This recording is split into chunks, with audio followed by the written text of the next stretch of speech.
Click করুন নিচে দেওয়া বেল আইকনে। সাবস্ক্রাইব করুন 24 আওয়ার্স টিভিকে। সব সময় আপডেট থাকুন খবরে। নমস্কার, মুখোমুখি অনুষ্ঠানে আজকের লাইভ অনুষ্ঠানে আজকে আপনাদের সবাইকে স্বাগত জানিয়ে শুরু করছি আজকের অনুষ্ঠান। আজকে আমাদের সাথে রয়েছেন আমার সবাই জনপ্রিয় ব্যক্তি মিস্টার জুলফিকার আলী। আমরা এর আগে জুলফিকার দাকে অনেকগুলো অনুষ্ঠানে আমরা পেয়েছি এবং বিভিন্ন বিষয়ের উপরে জুলফিকার দা বিভিন্ন মতামত রেখেছেন। আজকেও আমরা কিছু কারেন্ট টপিকস, কিছু বিষয়ের উপর আমরা জুলফিকার দাকে আমরা পেয়ে গেছি, সেইগুলো নিয়ে আমরা আলোচনা করব। আসুন সময় নষ্ট না করে আমরা সরাসরি জুলফিকার দাকে আমাদের লাইভ অনুষ্ঠানে স্বাগত জানাই। স্বাগত জুলফিকার দা আমাদের 24 আওয়ার্স টিভি লাইভ অনুষ্ঠানে। জুলফিকার দা, আমি এর আগেও প্রচুর ইন্টারভিউ আপনি আমাদের সাথে করেছেন, বিভিন্ন চ্যানেলেও আমরা আপনাকে দেখেছি, কিন্তু আজকে যে কারেন্ট ইস্যু, সেই ইস্যুর উপরে আমি কিছু টপিকস নিয়ে আপনার কাছে আমরা কিছু কোশ্চেন রাখবো। আমরা সরাসরি জুলফিকার দার কাছে এবার চলে যাচ্ছি। জুলফিকার দা, আমি আপনার কাছে জানতে চাইবো, এই যে ইউটিলাইজেশন অফ ওয়ার্ক properties for Muslim welfare, what is your opinion?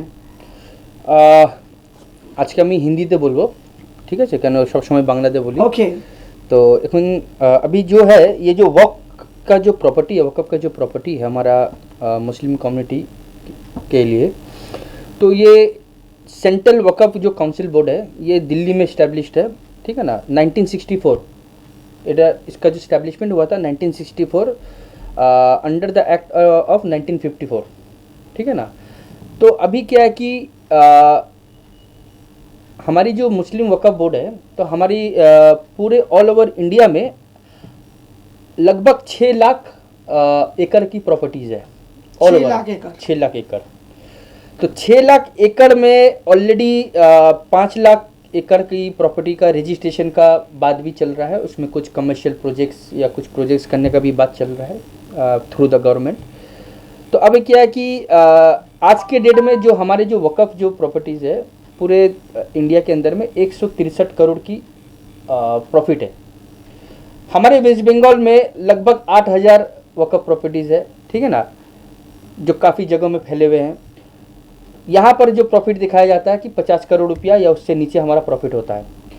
तो मैं ये कहना चाहता हूँ एज अ सोशल वर्कर, ठीक है ना। आप देखिए जो क्रिश्चियन कम्युनिटी की जो ट्रस्ट होती है, प्लस सिख कम्युनिटी, उसके बाद जैन कम्युनिटी, तो इन सब का आप देखेंगे अलग अलग उनका एक ट्रस्ट है, उनका एक बोर्ड है, उनका एक हेड होता है जो ये डिसीजन लेते हैं।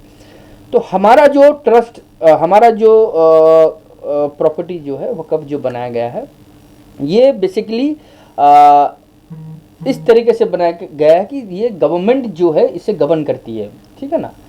सेंटर में जो गवर्नमेंट है वो जितनी भी स्टेट्स में है वहाँ पर ऑफिसेस करके रखा हुआ है, जिसमें क्या है कि अलग अलग लोगों को वहाँ पर इंचार्ज दिया है कि हमारा जितनी भी प्रॉपर्टी है, चाहे वो कब्रिस्तान हो, मुसाफिर खाना है, उसके बाद जो प्रॉपर्टी हमारे उसका देखभाल करने के लिए।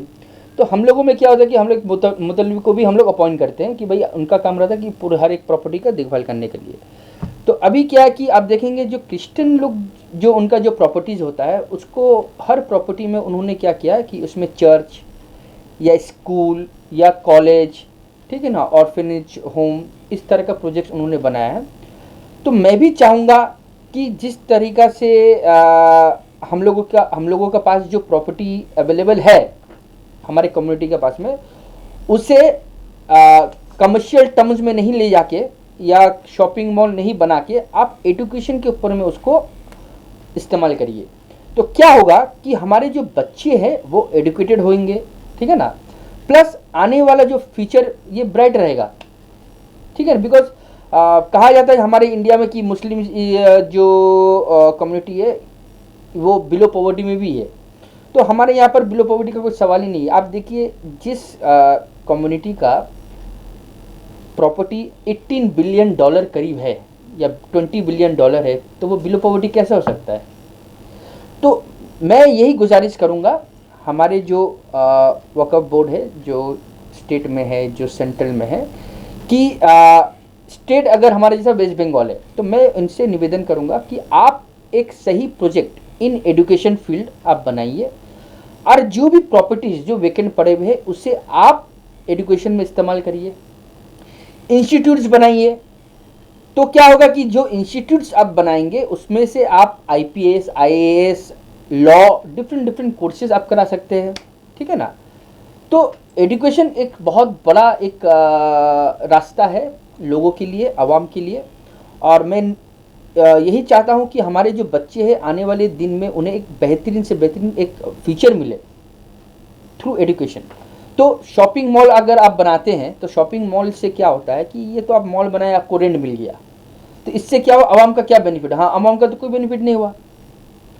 तो अगर आप इस तरीके से, जिस तरीके से मैंने बताया, क्या जैसे दूसरे कम्युनिटीज़ लोग भी उस तरीके से चलते हैं, एजुकेशन है, उनके पास हॉस्पिटल्स है, तो आप हेल्थ केयर के ऊपर में भी दिमाग लगाइए, आप एजुकेशन में दिमाग लगाइए, आप अपने बच्चों को इंस्टीट्यूट करिए। जैसे हेल्थ केयर अगर आप खोलते हैं तो वही बच्चे जो इंस्टीट्यूट में पढ़ाई कर रहे हैं, जो पास आउट हो रहे हैं, उनको फिर वहाँ पर डायरेक्ट जॉब मिल जाए। तो इस तरीके का प्रोजेक्ट्स अगर आप करेंगे तो आई थिंक द कम्युनिटी भी ग्रो करेगी और हमारे बच्चे के लिए फ्यूचर भी बेहतरीन होगा। बिकॉज देखिए अभी हमारे जितनी भी प्रॉपर्टीज़ है, जहाँ हमारी मस्जिद है, वहाँ पर भी गवर्नमेंट को दिखना, प्लस हमारे जो वक्फ बोर्ड स्टेट का दिखना बहुत ज़रूरी है। क्या उनका जो तनख्वाह है किसी को मिलता है, किसी को नहीं मिलता है। अगर मिलता भी होगा, जैसा हमारे ममता बनर्जी गवर्नमेंट ने अनाउंस किया था कि 500 करोड़ रुपया हम जो माइनॉरिटी है, मुस्लिम माइनॉरिटी, वहाँ पर हम लोग ये करेंगे फॉर द देखभाल के लिए।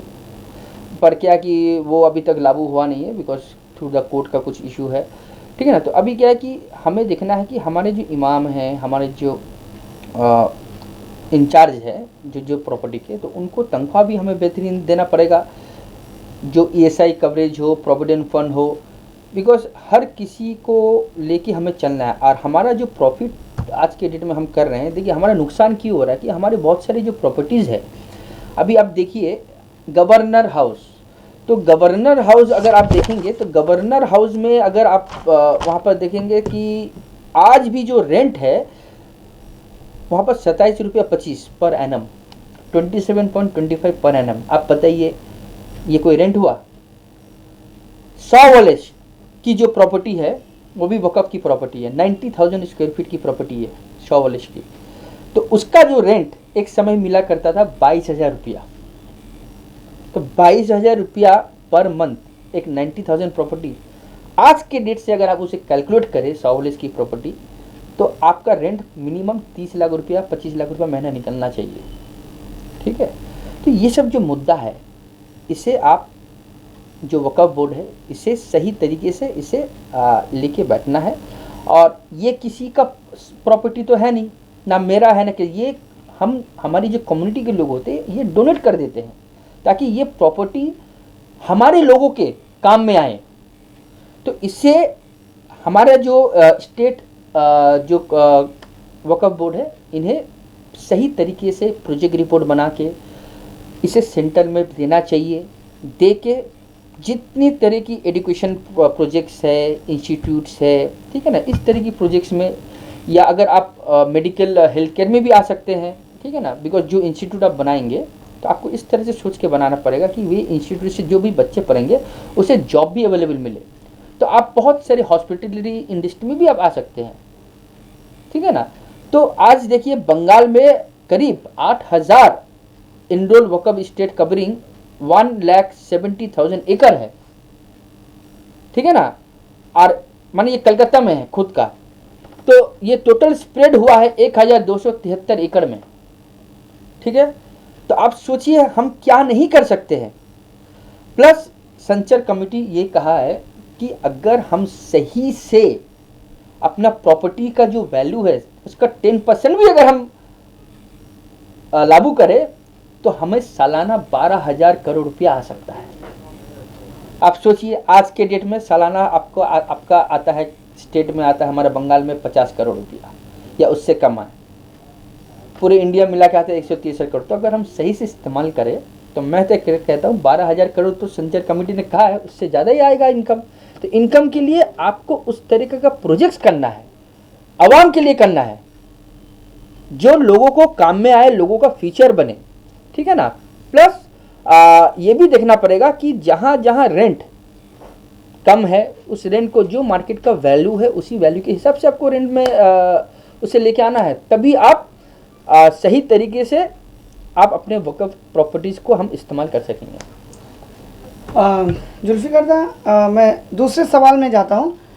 As a social worker, what will you say to the vote and political parties about the upcoming Vidhan Sabha election?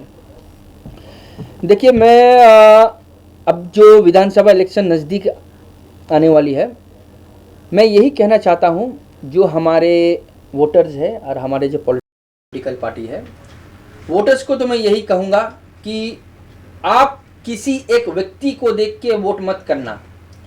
आप ये देखना कि मैं जिसे वोट कर रहा हूँ वो व्यक्ति क्या, मुझे कभी कोई प्रॉब्लम अगर हो, मैं क्या वहां तक पहुंच सकता हूं, वो आपको पहले देखना है. बहुत अच्छा बात बोले. दूसरा बात आपको ये देखना है कि कभी भी आपके एरिया में कोई किसी भी तरह का अगर प्रॉब्लम क्रिएट होता है तो वो जैसे आपके पास पहुंच सकते हैं कि नहीं, वो आपको देखना है. तो कोई एक व्यक्ति को देख के आप अगर वोट करते हैं तो आपका वोट वेस्टेज हो जाता है. तो आप सही जगह वोट करिए. और मैं मुबारकबाद देना चाहता हूं तमाम पॉलिटिकल पार्टी की. अभी एक क्रूशियल समय आने वाला है जो इलेक्शन का जो है. मैं यही निवेदन करूंगा कि जब आप वोटिंग सिस्टम करते हैं, कोशिश करिए कि यहाँ कोई आम जनता को परेशानी ना हो वोटिंग के लिए. बिकॉज देखिए, हर एक इंसान, एक 18 साल का जब एक लड़का, जब वो 18 साल होता है, उसका मन में एक खुशी होता है कि मैं अपना देश का वोटर बन गया हूँ. मगर क्या होता है, बहुत जनों का नाम भी फेंका जाता है. माने उनका वोटर कार्ड है मगर उसका नाम किसी और ने साइन करके चला गया.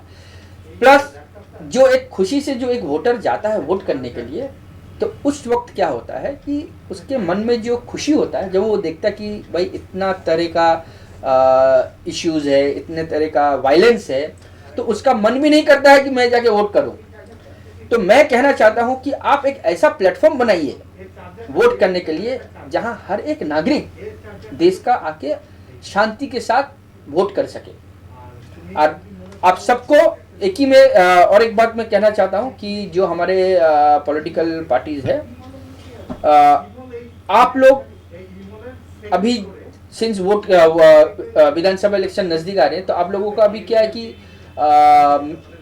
मीटिंग्स होंगी, बहुत तरह के प्रोग्राम्स होंगे, तो आपको थोड़ा सेफ डिस्टेंस जो गवर्नमेंट नॉर्म्स है उसको थोड़ा मान के आपको चलना पड़ेगा. जुल्फिकार दा, मैं आपसे इसी सवाल के बाद मैं पूछना चाहता हूं कि what type of India you are looking for in near future? देखिए दीपांकर जी, मैं जिस तरह का भारत दिखना चाहता हूँ जहाँ कोई जातिवाद लेके कोई मुद्दा ना हो, राम और रहीम एक साथ बैठे, एक साथ खाए, ठीक है ना, खुशी से रहे. यहाँ इंडिया में बहुत तरह के रिलीजन है, ठीक है, 29 स्टेट है, 7 यूनियन टेरिटरी है. तो इंडिया एक बहुत सुंदर देश है. ये देश जिन्होंने राज किया था अंग्रेज़ों ने, तो अंग्रेज़ों ने देखा कि भाई यहाँ तो मुसलमान भी है, यहाँ क्रिश्चियन भी है, यहाँ हिंदू भी, बौद्ध धर्म भी है, यहाँ हिंदू भी है. तो इतने जो धर्म यहाँ है, तो इनको टैकल कैसे किया जाए. तो जब देखे, बिकॉज जब अंग्रेजों के साथ जब लड़ाई हुई थी तो वहाँ पर मुसलमान भी मारा गए, हिंदू भी मारा गए, क्रिश्चियन भी मारा गए, सिख भी मारा गए. तो इन्होंने क्या किया, एक जो जातिवादी वाला जो मुद्दा है जिसको बोलते हैं पॉइजन, तो इन्होंने देखा कि भाई ये कौम, ये जो इंडिया है, इसे अगर हम तोड़ना चाहे तो ये ताकत से नहीं टूटेगा. ये सिर्फ टूट सकता है जातिवादी कराके. तो इसमें क्या है कि हमारे खुद के जो लोग हैं इसमें इन्वॉल्व हुए हैं, तभी जाके आज ये हमेशा आप देखिए ये जो प्रॉब्लम्स इश्यूज होती है कास्ट लेके. तो मैं यही निवेदन करना चाहता हूँ, इंडिया को ना टूटने दे. इंडिया को एक ऐसा मुकाम में आना चाहिए आने वाले दिनों में जहाँ हमारे पास रोज़गार हो, जहाँ हमारे पास टेक्नोलॉजी हो, जहाँ हमारे पास रिसर्च हो, ठीक है। जैसे इज़राइल, आज इज़राइल देखिए एक छोटा सा देश है, ठीक है, तो वो चारों तरफ से घिरा हुआ है।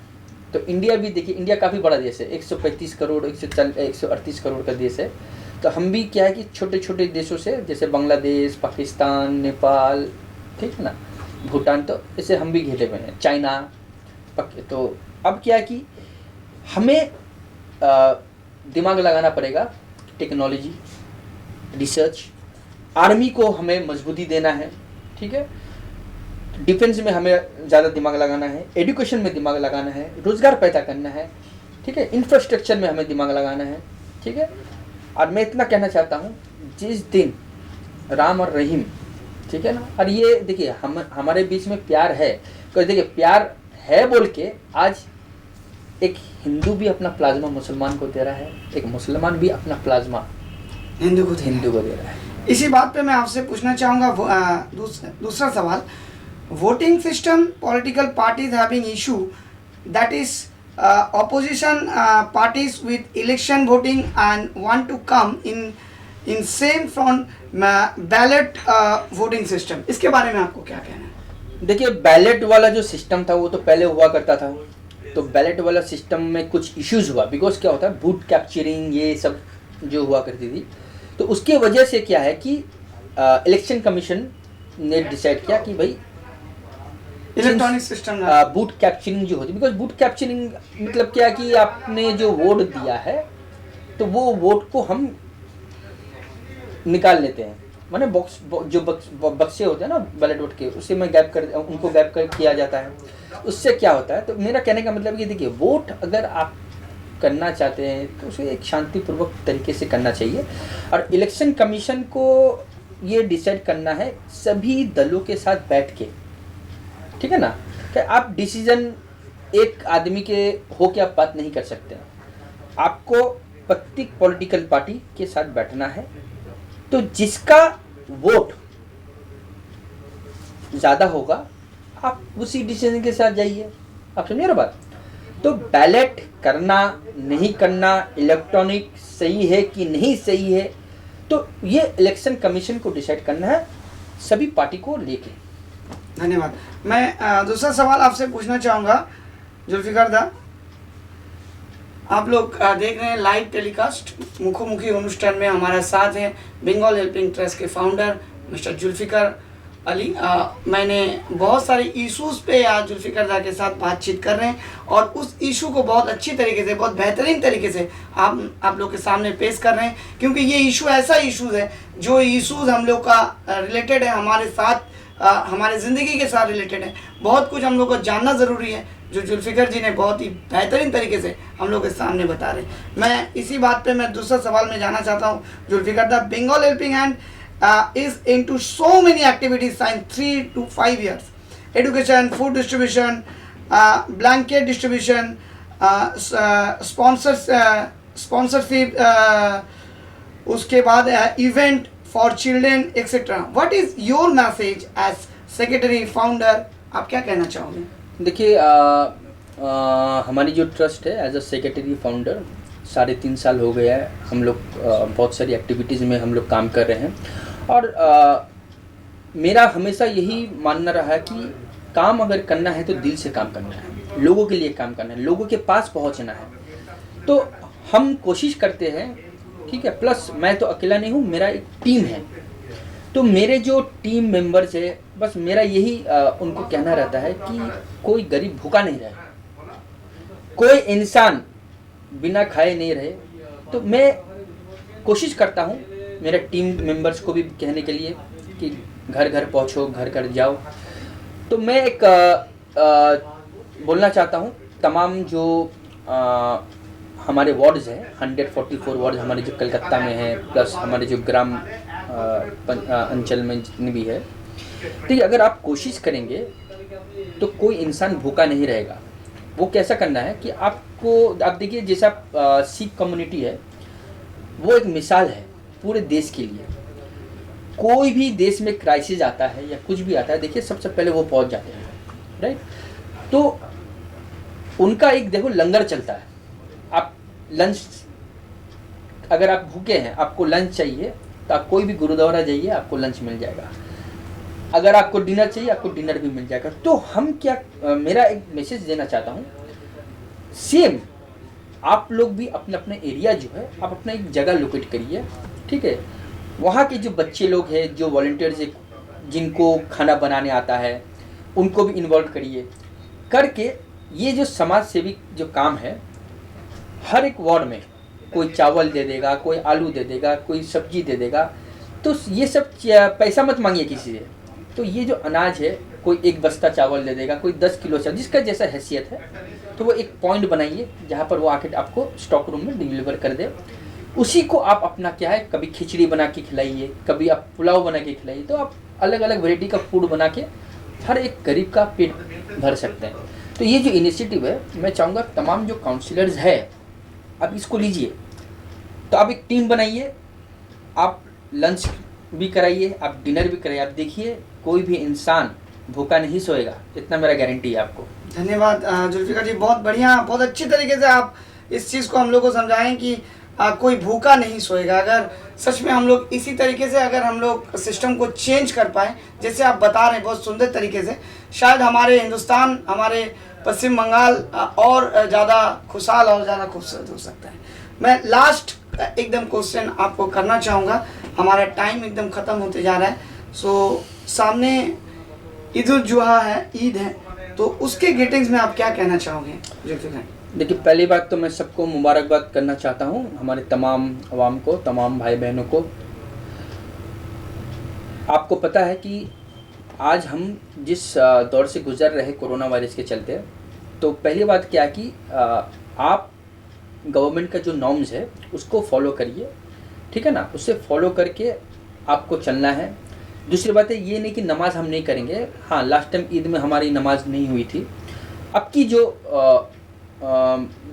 ईद है, बकरीद है, उसमें आप नमाज अदा करिए। तो कोशिश करिए कि कम से कम जो एवरेज आदमी होना चाहिए एक मस्जिद में, 20 आदमी हो या 25 आदमी हो, तो उसी हिसाब से आप अपनी नमाज को अदा कर सकते हैं, ठीक है ना।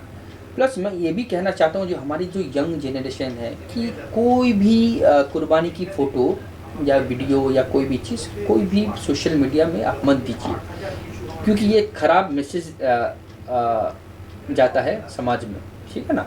तो खुशी मनाइए और सब देखिए कि सोशल डिस्टेंस जो गवर्नमेंट का नॉर्म्स है उसे मेंटेन करके आप उसे चलें। एक चीज़ मैं पूछना चाहूँगा जुल्फिकार जी, ये जो कुर्बानी लेके बहुत सारे इश्यूज हम देखें उठे हैं अभी, जो हमारे एमपी साहब जो है वो भी बताएं कि केक बना के उसको आप कुर्बानी दे सकते हो, गाय का या कोई भी चीज़ का, क्योंकि अभी कोरोना वायरस का जैसे परिस्थिति चल रहा है, इसी के ऊपर नज़रअंदाज रखते हुए खुले जगह पे आप कुर्बानी मत करो। जैसे बहुत सारे जगह पे ऐसे होते हैं कि खुले जगह पे अगर कुर्बानी हो जाते हैं, तो इस चीज़ के ऊपर आप क्या कहना चाहोगे? देखिए, जो आपके जो एमपी साहब है जिन्होंने कहा ये बात, ये तो मैं यही कहना चाहता हूँ, हो सकता है उन्हें नॉलेज हमारे जो इस्लाम के बारे में उतना नहीं होगा, बिकॉज ये हमारा एक ट्रेडिशन है, ठीक है। और कुर्बानी हम कोई केक और ये काट के नहीं कर सकते, जो हमारा लॉ है, जो हमारा सिस्टम है, ठीक है। तो हमारा हाँ, दूसरे जो क्वेश्चन आपने बोला कि रास्ते में काटना, ठीक है, तो हाँ, ये चीज़ मैं अग्री करता हूँ कि कोई भी लोगों से मैं रिक्वेस्ट करूँगा कि आप पर्दा देके आप बकरीद बनाइए, या अपने घर के अंदर में अगर हो सके, ठीक है, क्योंकि रास्ते के ऊपर में ऐसा ना हो कि किसी दूसरे इंसान को तकलीफ़ पहुँचे। तो ये चीज़ आपको दिखना बहुत ज़रूरी है। तो वो केक में और इसमें बकरीद हमारी नहीं होती है, कहीं हमारे जो कुरान, हमारे जो हदीस में जो लिखा है, हमें जिस तरह से फॉलो करना है। तो इस्लाम, हम लोग मुस्लिम हैं, हम लोग इस्लाम फॉलो करते हैं, तो we know our systems and rituals, तो किस तरह से उसे परफॉर्म किया जाता है। ये रास्ते के ऊपर जो उसके बकरीद के जो मतलब ये रहते हैं उसको फेंक दिया जाता है, या कहीं कहीं जगह में हाइजीनिक नहीं मेंटेन किया जाता। अभी कोरोना वायरस का भी एक बहुत बड़ा इश्यूज चल रहा है, तो इसके ऊपर छोटा सा एक मैसेज अगर आप मुस्लिम कम्युनिटी को दे सकते हैं। देखिए, मैं थोड़ा एक करेक्ट करना चाहता हूँ। हमारा जो जानवर का जो भी हिस्सा रहता है जो काटने के जो बाद पार्ट्स होता है हाँ, हम फेंकते नहीं हैं। ओके जो हमारा जो स्किन होता है वो चमड़ा लेदर में चला जाता है। ओके ठीक है, आज आप देखिए ना लेदर की घड़ी पहन रहे हैं, लेदर के बेल्ट पहनते हैं या लेदर शूज पहनते हैं, बिना तो लेदर का आपका तो प्रोडक्ट ही नहीं बनेगा। तो आपको मतलब इतना अब ये रहे कि कोई फेंकते नहीं है, वो हर चीज़ एक यूटिलाइज में चला जाता है। प्लस जो लोग टैनरीज वाला लेते हैं तो उससे क्या होता है कि जो एरिया में जो क्लब होता है या उसमें भी 2 पैसा आ जाता है। ओके ठीक है ना, तो फेंका कुछ नहीं जाता है। अब जो बाकी जो भी सामान होता है तो हाँ जो भी है उसे सही जगह जहाँ पर डिपॉजिट किया जाना चाहिए वहाँ पर उसे फेंका जाना चाहिए, ये नहीं कि रास्ते में फेंक दिया। ठीक है ना, तो मोरलेस आई थिंक सब हमारा जितना भी रॉ मटेरियल जो भी वेस्टेज होता है वो सब निकल जाता है। ধন্যবাদ জুলফিকার জি। এতক্ষণ আমরা মুখোমুখি অনুষ্ঠানে কথা বলছিলাম বেঙ্গল হেল্পিং হ্যান্ড ট্রাস্টের ফাউন্ডার মিস্টার জুলফিকার আলীর সাথে। জুলফিকার দা খুব সুন্দরভাবে আমাদেরকে প্রত্যেকটা জিনিস তুলে ধরলেন এবং বললেন যে কিভাবে আমাদেরকে আমাদের এই পরিস্থিতিকে মোকাবিলা করতে হবে। আর এই করোনা ভাইরাসের পরিস্থিতি যখন আমাদের উৎসবগুলো একের পর এক সামনে আসছে, সেই উৎসবগুলোকেও কীভাবে হ্যান্ডেল করতে হবে, কিভাবে কোনো মানুষের সেন্টিমেন্টালকে টাচ না করে যাতে আমরা নিজের উৎসবকে পালন করতে পারি এবং করোনা ভাইরাস থেকেও প্রোটেক্ট করতে পারি। তাই আমরা আজকের সময় একেবারে শেষ অনুষ্ঠান এখানে শেষ করব। সবাইকে একটাই অনুরোধ করব, আপনারা সবাই ভালো থাকুন এবং চেষ্টা করুন জুলফিকার দার এই উপদেশ, এই যে আমাদেরকে উনি যে সিস্টেমগুলোকে বললেন সেগুলোকে ফলো আপ করে আমরা যদি ফলো করতে পারি তাহলে হয়তো আগামী দিনে আমাদের রাস্তা বা আমাদের এই প্রবলেমগুলো আরও অনেক বেশি শর্ট আউট করা সম্ভব হবে। তাই সবাইকে আরেকবার অভিনন্দন জানিয়ে আজকে আমরা অনুষ্ঠান এখানে শেষ করছি। সবাই খুব খুব ভালো থাকুন এবং দেখতে থাকুন আপনারা আমার সবার প্রিয় চ্যানেল 24 আওয়ার্স টিভি। নমস্কার। আপনার অ্যান্ড্রয়েড মোবাইলে 24 আওয়ার্স টিভি লাইভ দেখতে গুগল প্লে স্টোর থেকে ডাউনলোড করে নিন 24 আওয়ার্স টিভির অ্যাপস। সব সময় আপডেট থাকুন খবরে।